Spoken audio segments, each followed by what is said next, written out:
Un simple barbecue en famille était censé panser les vieilles blessures, mais il s'est transformé en mon pire cauchemar. Au moment où mon fils de 7 ans a accidentellement bousculé l'enfant de mon frère, ma mère n'a pas utilisé les mots, elle a saisi une pince à barbecue en fer brûlante directement dans le feu. Et l'a pressé de toutes ses forces contre sa main. Entendre la peau de mon enfant grésiller et son cri perçant résonner dans le jardin m'a fait prendre conscience d'une réalité froide et terrifiante. Ma famille venait de verser le premier sang, et ce que j'allais faire ensuite allait garantir qu'ils le paieraient jusqu'à leur dernier souffle. En repensant à ce jour sombre, j'ai besoin de savoir que je peux enfin partager cela en toute sécurité. Pouvez-vous me dire d'où vous regardez cette vidéo et quelle heure il est chez vous en ce moment? Entendre vos réponses me rappelle qu'il existe un monde en dehors de ma famille toxique, et cela me donne le courage de vous raconter la suite de l'histoire. Je m'appelle Aurélie, pendant 32 ans, j'ai été cette fille qui croyait que les liens du sang étaient plus forts que tout. J'ai grandi dans un quartier calme et arboré de tours, persuadé que si l'on aimait assez fort sa famille, si l'on sacrifiait assez ses propres rêves et si l'on ravalait sa fierté face à leur cruauté, les choses finiraient par s'arranger. J'étais une fille calme, profondément patiente, le genre de fille qui s'excusait même quand ce n'était pas elle qui avait brisé le verre. J'ai construit ma vie en veillant au confort de chacun, totalement aveugle au fait que ma docilité servait à bâtir ma propre prison. En grandissant, mon père me répétait toujours que la famille était une équipe. Mais ce qu'il oubliait de préciser, c'est que dans cette équipe, j'étais la seule censée porter tout le fardeau pendant que les autres s'attribuaient tout le mérite. J'ai emporté cette innocence avec moi à l'âge adulte, travaillant de longues heures, accumulant mes économies et supposant que mon dur labeur me vaudrait un jour la seule chose que je désirais plus que tout: leur respect. Au lieu de cela, cela a fait de moi la cible idéale. Je ne réalisais pas que les personnes censées me protéger attendaient en réalité que je baisse totalement ma garde, transformant mon sens le plus profond de la loyauté en une arme qu'ils finiraient par utiliser pour tenter de me détruire, ainsi que la seule chose que j'aimais vraiment. Bien avant d'avoir mon propre foyer, je vivais dans une maison où même respirer semblait m'être facturé. À l'âge de 24 ans, je travaillais 60 heures par semaine en tant que chef de projet dans le centre de Tours, consacrant chaque once de mon énergie à ma carrière. Mon salaire était confortable, mais j'en voyais à peine la couleur. Chaque mois, l'intégralité de mes revenus allaient directement sur notre compte bancaire familial joint. Je payais l'intégralité du crédit immobilier de la maison, les factures d'énergie exorbitantes, les courses et même les assurances de nos véhicules familiaux. Mon père, Jean-Pierre, avait pris une retraite anticipée en raison d'un léger problème de dos. Et ma mère, Béatrice, affirmait que la gestion de la maison l'épuisait trop pour qu'elle puisse envisager de chercher un emploi. Ainsi, le poids financier de 4 adultes reposait entièrement sur mes épaules. Cela ne m'aurait pas autant dérangé si le respect avait été partagé au sein du foyer. Mais dans notre maison, il y avait une entité intouchable, mon frère aîné, Julien. Julien était l'enfant roi par excellence. Il avait 26 ans, n'avait pas d'emploi et passait ses journées à dormir, à jouer aux jeux vidéo et à accumuler des dettes sur des cartes de crédit que ma mère me tendait pour que je les rembourse. Selon Béatrice, Julien était un génie créatif dont l'âme était trop sensible pour un emploi de bureau ordinaire. Chaque fois que j'essayais de suggérer gentiment que Julien contribue ne serait-ce qu'à hauteur de 100 €. Pour l'électricité, Béatrice tapait du poing sur la table de la cuisine, la voix tremblante de rage. Comment oses-tu refuser un toit à ton propre frère? Aurélie, tu es une fille égoïste et aigrie. L'argent a corrompu ton cœur. La dynamique est passée d'épuisante à carrément toxique.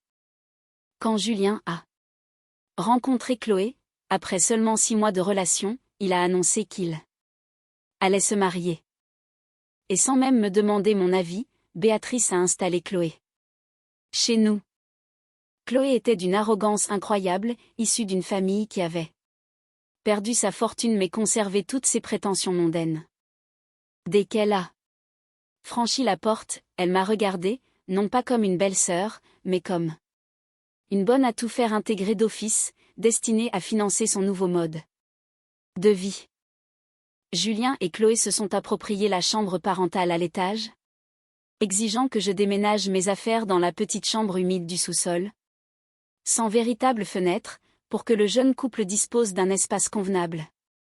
Ma mère m'a forcé à accepter, affichant que c'était mon devoir de sœur. À partir de ce moment-là, ma vie est devenue un enfer. Je rentrais chez moi après une journée éreintante de 12 heures au bureau, affamée et épuisée, pour trouver l'évier de la cuisine débordant de vaisselle grasse. Chloé était assise sur le canapé du salon, se limant les ongles, me regardant avec un sourire narquois. Oh, Aurélie, heureusement que tu es là.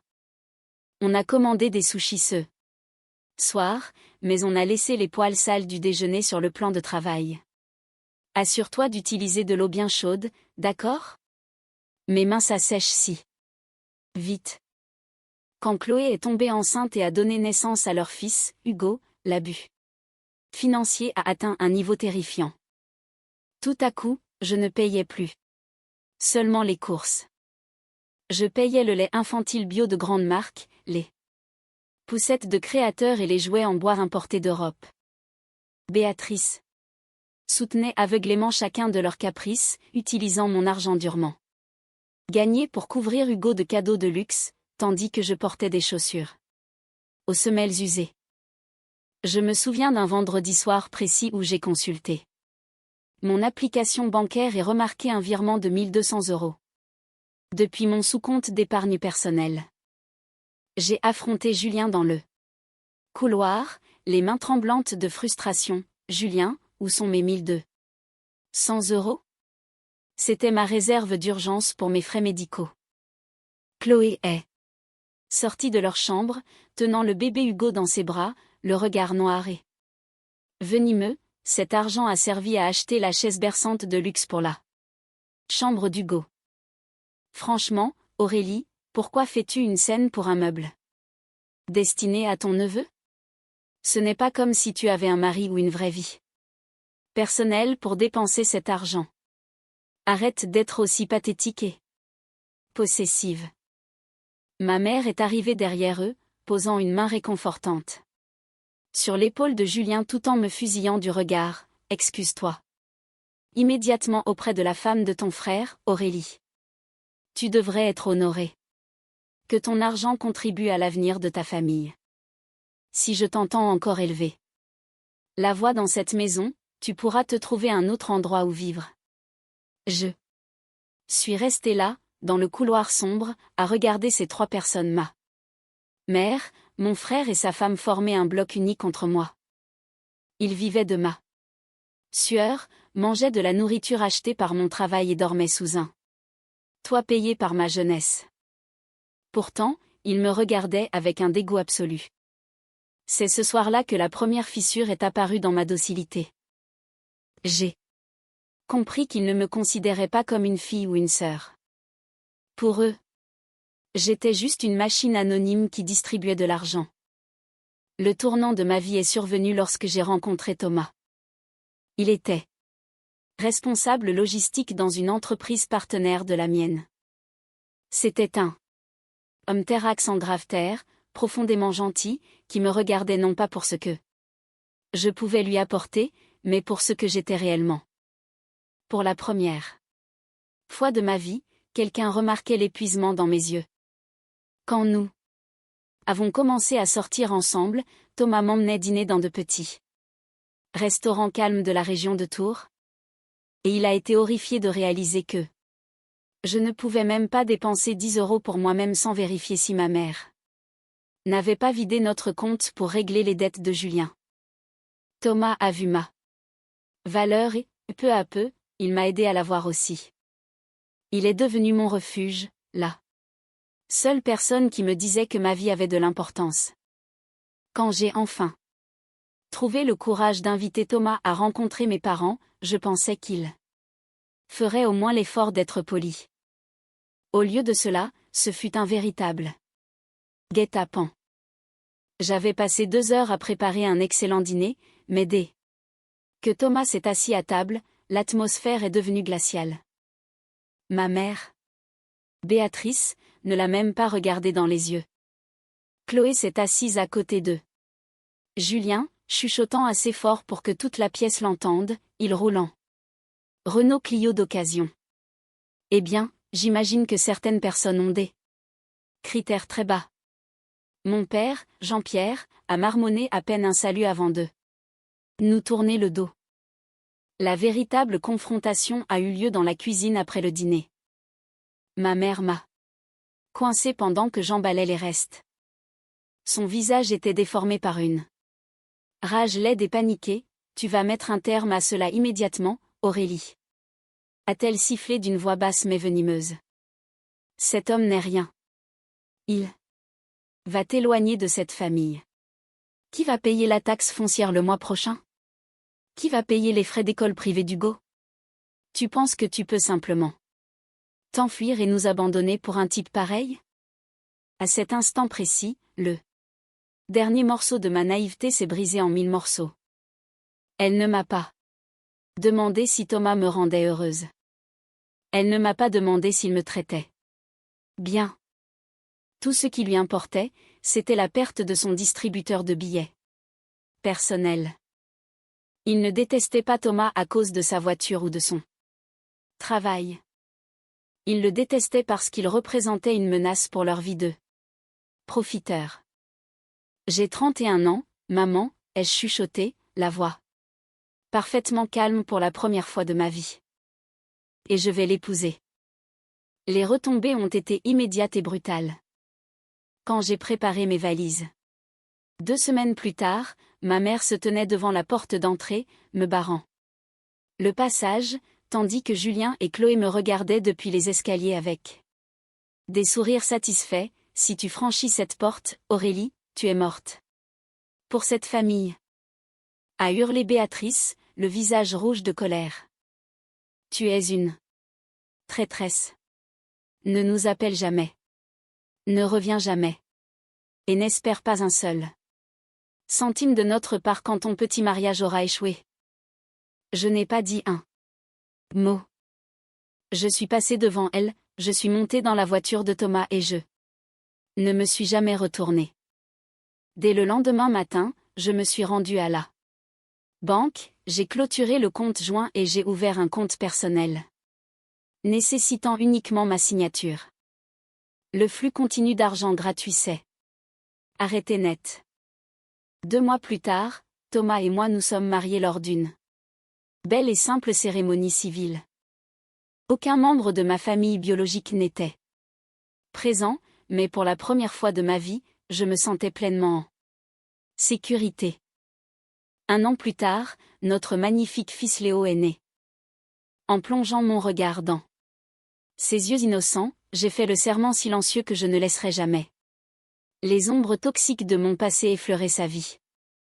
Nous construisions une vraie famille, fondée sur l'amour sincère et le respect mutuel.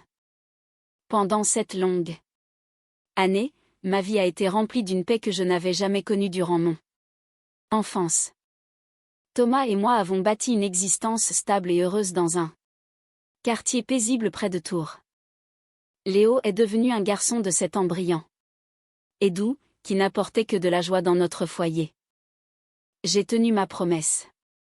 J'ai bloqué le numéro de ma mère, j'ai ignoré les nouvelles de ma famille toxique et je me suis entièrement concentrée sur mon propre petit monde florissant, sans que mes revenus ne subventionnent leur vie.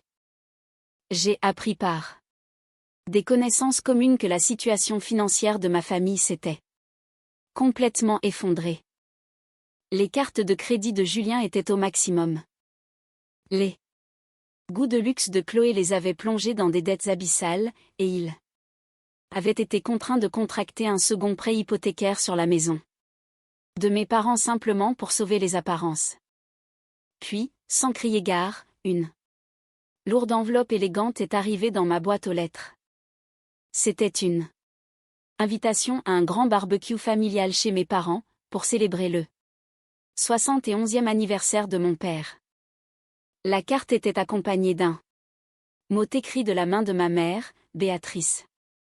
L'écriture était tremblante, remplie de phrases disant que la vie était trop courte, qu'elle regrettait l'absence de sa fille et qu'elle voulait désespérément rencontrer son petit-fils Léo avant qu'il ne soit trop tard.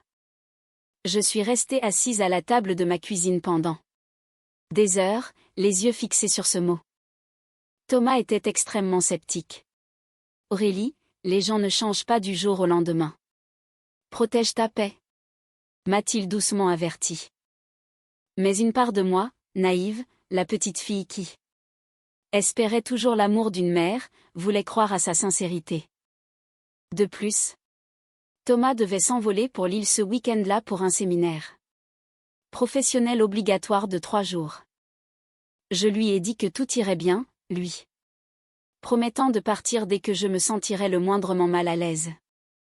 J'ai ravalé mon anxiété grandissante, j'ai installé Léo dans son siège auto et j'ai pris la route vers le quartier de mes parents par un après-midi humide de samedi.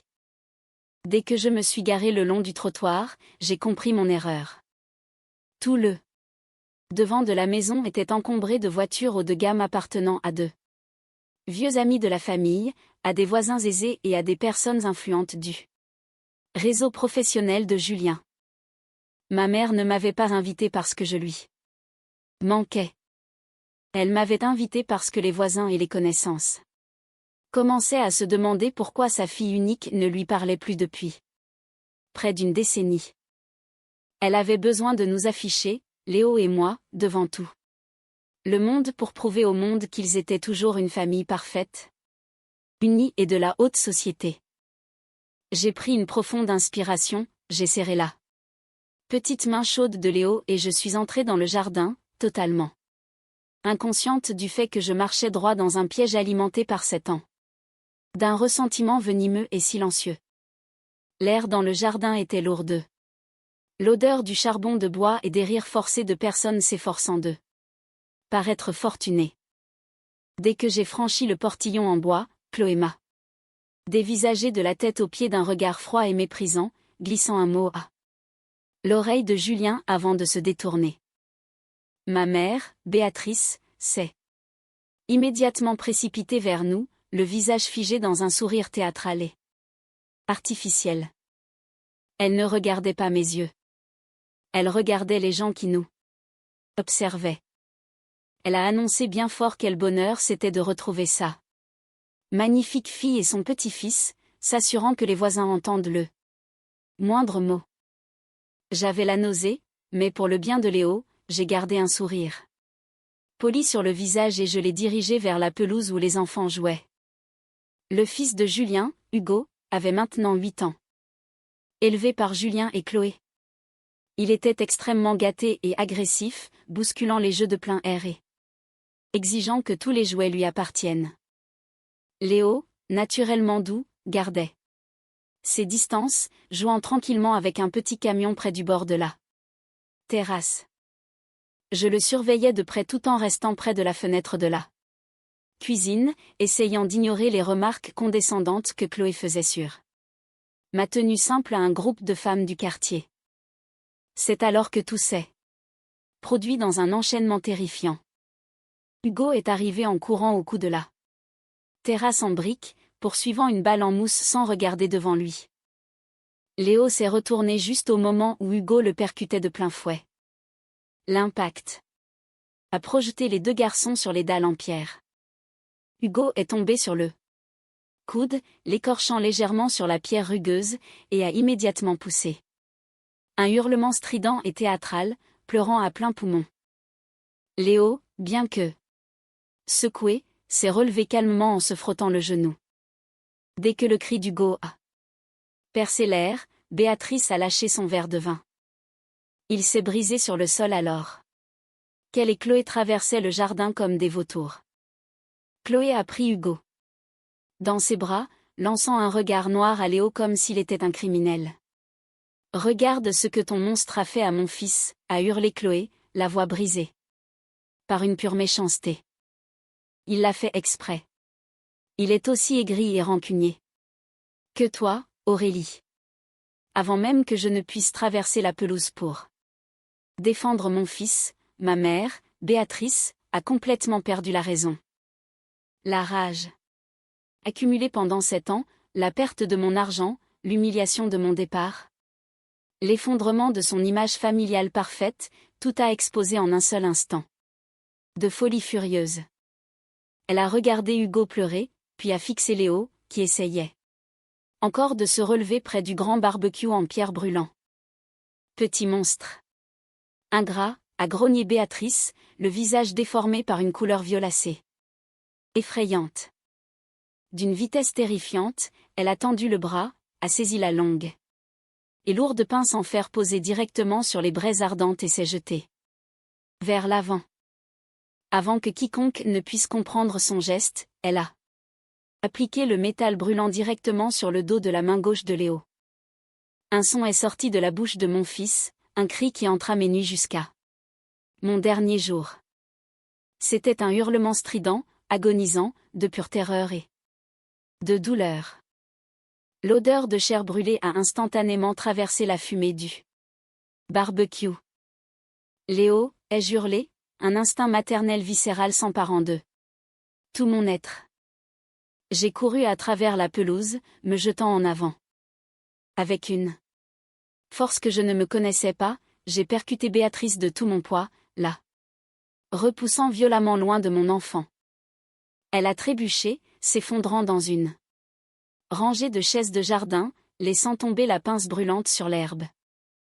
Je suis tombée à genoux, prenant Léo contre moi. Il tremblait de tout son corps, pleurant si fort qu'il pouvait à peine respirer, serrant sa main gauche contre sa poitrine. La peau de sa main délicate présentait déjà des cloques, devenant d'un blanc vif et d'un rouge vif effrayant. Mon cœur battait la chamade contre mes côtes comme un oiseau pris au piège, mais une clarté froide et implacable m'a envahi. Je n'ai pas crié sur ma mère. Je n'ai pas regardé Chloé, qui fixait soudainement la scène avec des yeux écarquillés par la panique. J'ai sorti mon téléphone de ma poche d'une main ferme, j'ai composé 3 chiffres et je l'ai porté à mon oreille. 112, quel est votre problème, a demandé la voix de l'opérateur à l'autre bout du fil. J'ai besoin de la police et du SAMU. Immédiatement au 14 rue des Ormes, ai-je dit d'une voix totalement dénuée d'émotion, fixant droit dans les yeux le visage terrifié de ma mère qui peinait à se relever. Un enfant a été gravement brûlé. L'agresseuse est toujours sur place. En moins de 6 minutes, le quartier calme et huppé a été réveillé par le hurlement assourdissant des sirènes. Les gyrophares bleus se reflétaient sur les fenêtres de la maison de mes parents. 2 voitures de police et une ambulance ont remonté l'allée. L'équipe médicale s'est précipitée dans le jardin. Avec un kit d'urgence, prenant immédiatement Léo de mes bras pour soigner cette grave brûlure au 2e degré. Alors qu'ils installaient mon petit garçon en pleurs à l'arrière de l'ambulance, les policiers ont encerclé Béatrice. Devant les voisins fortunés et toutes les personnes qu'elle avait passé sa vie à essayer d'impressionner, les mains de Béatrice ont été ramenées dans son dos, et le clic métallique des menottes s'est refermé sur ses poignets. Les lumières blanches et stériles des urgences pédiatriques n'ont rien fait pour calmer la colère qui brûlait en moi. J'étais assise au chevet de Léo, lui tenant la main droite qui était intacte, tandis que l'équipe médicale enveloppait soigneusement sa main gauche cloquée dans d'épaisses couches de compresse apaisante. Le médecin a confirmé qu'il s'agissait d'une grave brûlure au 2e degré, à quelques millimètres de causer des lésions nerveuses permanentes. Léo avait fini par s'endormir d'épuisement, ses petites épaules tremblant encore légèrement à chaque respiration. J'ai regardé sa main bandée. Et le moindre reste d'affection familiale en moi s'est transformé en pierre.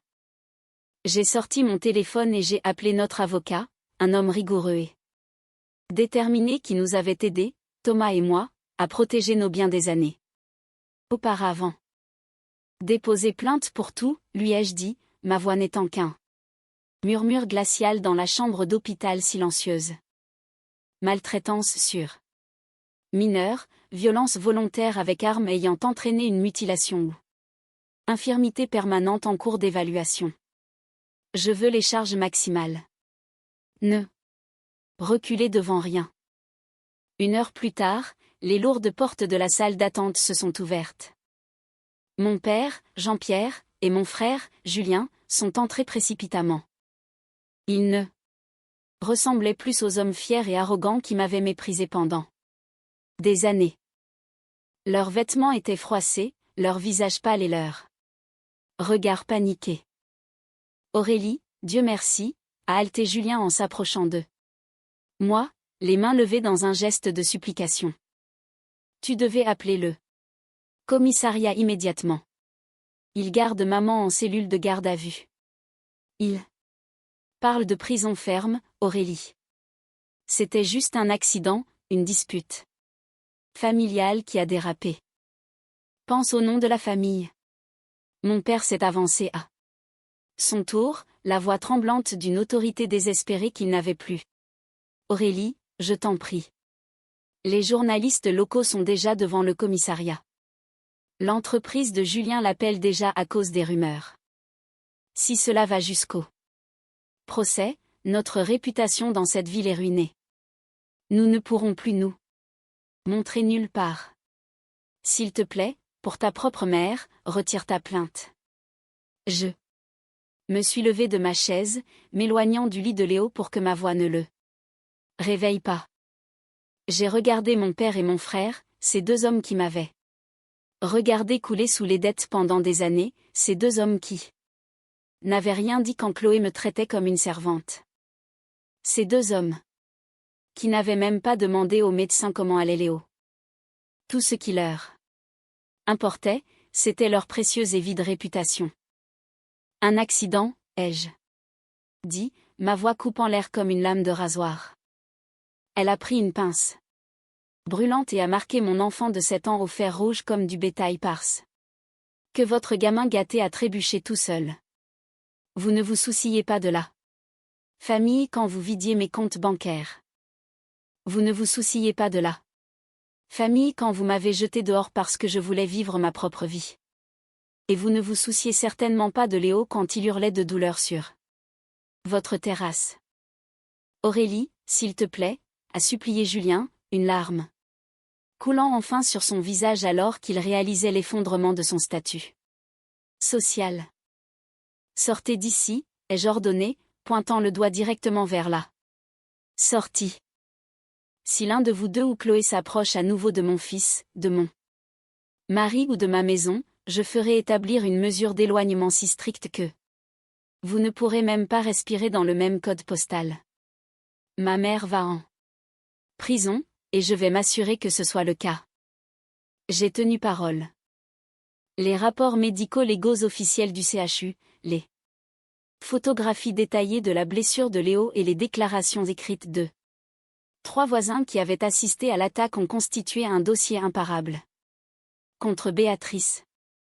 Lors du verdict final au tribunal de Tours, la salle d'audience était plongée dans un silence de mort. Ma mère était assise à la table de la défense, la tête basse, dépouillée de toute sa fierté bourgeoise.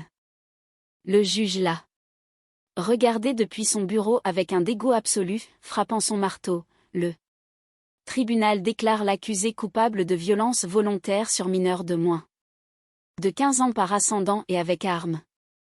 Pour avoir marqué au fer un enfant sans défense de 7 ans avec un outil brûlant, Béatrice est condamnée à une peine de 10 ans d'emprisonnement ferme, sans possibilité de libération conditionnelle anticipée, assortie d'une amende de 50 000 €. Le bruit du marteau résonnant dans la salle a semblé être le claquement final d'une cellule de prison. Béatrice a suffoqué, éclatant en sanglots désespérés alors que les policiers l'emmenaient immédiatement. La justice immanente ne sait pas. Arrêtée aux portes de la prison. Les médias locaux ont publié l'histoire en première page, affichant la photo d'identité judiciaire de Béatrice à côté d'une description détaillée de la dynamique familiale toxique. Le retour de bâton public a été immédiat et sans pitié. Les mêmes amis de la haute société et les voisins aisés qu'ils avaient passé des décennies à essayer d'impressionner les ont complètement rejeté. Chaque invité présent à ce barbecue fatidique a coupé les ponts avec eux. L'entreprise de Julien, désespéré de se distancier d'un scandale de violence sur enfant devenu viral, l'a poussé à la démission dans la semaine suivant le verdict. Chloé, incapable d'affronter les chuchotements et les regards accusateurs au supermarché et au club, a cessé de sortir de chez elle, leur empire de façade s'effondrant sous le poids des dettes et de la honte publique. 3 mois plus tard, je me tenais sur la terrasse de ma propre maison, regardant le coucher de soleil peindre le ciel de nuances d'or et de pourpre. Thomas était assis à mes côtés, son bras serré autour de mes épaules, tandis que Léo courait après notre golden retriever sur l'herbe verte du jardin. Sa main gauche était entièrement guérie, la police est sans douleur, et ses éclats de rire remplissaient l'air doux de la soirée. J'ai pris une profonde inspiration, ressentant une paix immense envahir mon âme. Les sirènes hurlantes et les gyrophares bleus de cet après-midi horrible s'étaient enfin effacés dans le passé. Ma lignée toxique avait essayé de me brûler, mais en fin de compte, ce sont eux qui ont été réduits en cendres. J'étais enfin libre, entouré de la seule famille qui ait jamais compté. En étant assise ici aujourd'hui, en regardant mon mari et mon fils heureux et en bonne santé, je réalise que certaines personnes ne comprennent la valeur de la famille que lorsqu'elles ne peuvent plus l'exploiter.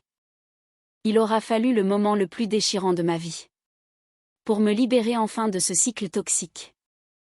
Mais la justice a prévalu et le destin a frappé à leur porte.